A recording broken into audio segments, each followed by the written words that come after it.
I would like to highlight, sir, is that today, where Operation Sindoor is concerned, there has been, the world sees what it is about.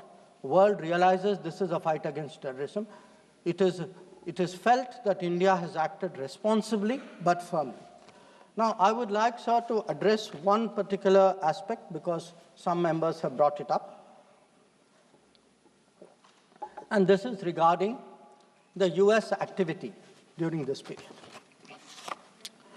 Sir, I'd like to inform the House that on the 9th of May, Vice President J.D. Vance called the Prime Minister, warning of a massive Pakistani attack in the next few hours.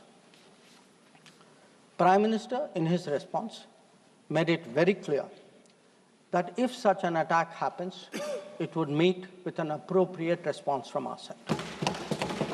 Now, sir, that attack took place and was foiled by our armed forces, and I think the House should collectively appreciate the performance of the armed forces in foiling what was a massive attack on the 9th and 10th, the 9th, 10th of May. Now, our response, which the Prime Minister promised, was delivered, and it was delivered with devastating effect. I don't have to say anything. Every member has seen satellite pictures of Pakistani airfields.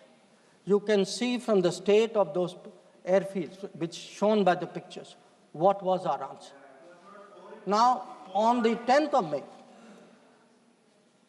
we received phone calls sharing the impression of other countries that Pakistan was ready to cease the fighting. Our position was, if Pakistan was ready, we needed to get this as a request from the Pakistani side through the DGMO channel. That is exactly how that request came. Now, I want to make two things very clear, sir. One, at no stage in any conversation with the United States was there any linkage with trade and what was going on. Secondly, there was, please listen. Secondly, there was no call between the Prime Minister and President Trump from the 22nd of April, when President Trump called up to convey his sympathy, and the 17th of June, when he called up Prime Minister in Canada to explain why he could not meet. So I would again, मैं इसको दोहराता हूँ, 22 अप्रैल से 17 जून तक। माननीय अध्यक्ष जी, मेरी एक बात की आपत्ति है, भारत देश का शपथ लिया हुआ विदेश मंत्री यहाँ स्टेटमेंट कर रहा है, उस पर भरोसा नहीं है, उनको किसी और देश पर भरोसा है। मैं समझ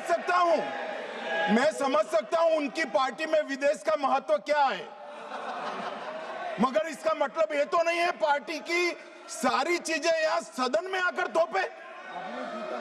भारत के विदेश मंत्री पर भरोसा नहीं करोगे? ओथ लिया हुआ व्यक्ति यहाँ पर बोल रहा है, ही इज रिस्पॉन्सिबल। माननीय अध्यक्ष जी, इसीलिए ये वहां बैठे हैं और 20 साल तक वहीं बैठने वाले हैं।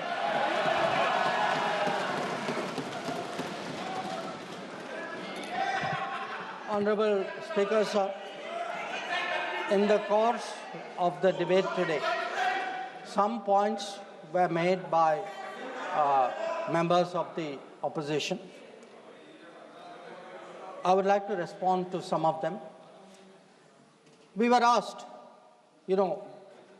why did you stop at this time? Why did you not go further? Please see who's asking this question.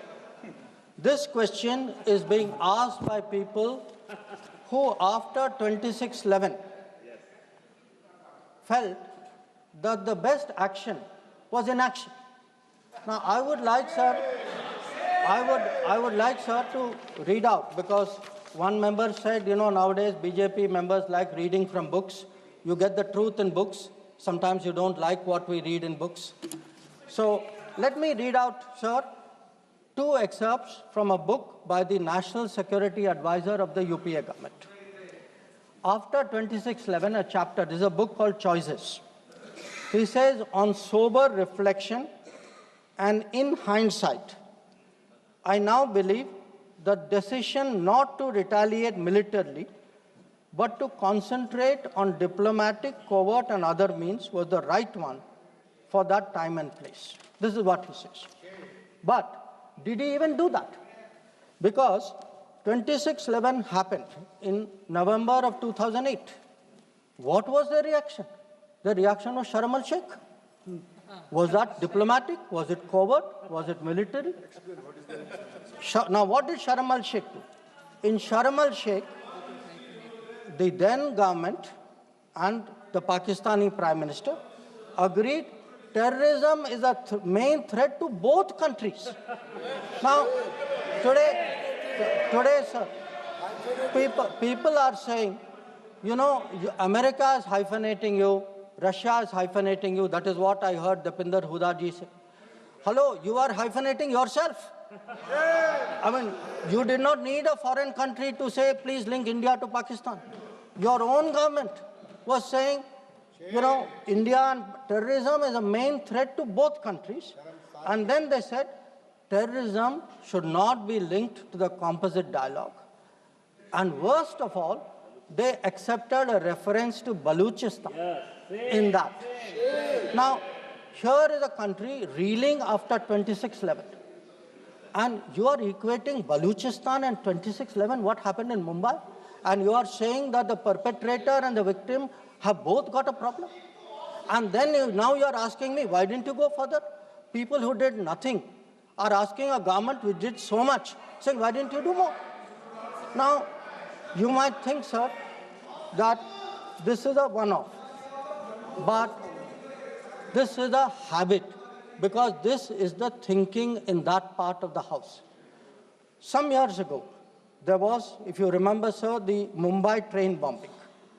The Mumbai train bombing happened in July of 2006.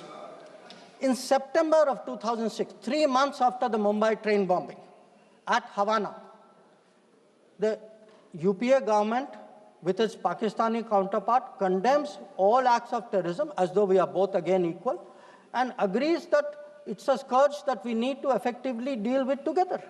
And then they directed again resumption of dialogue.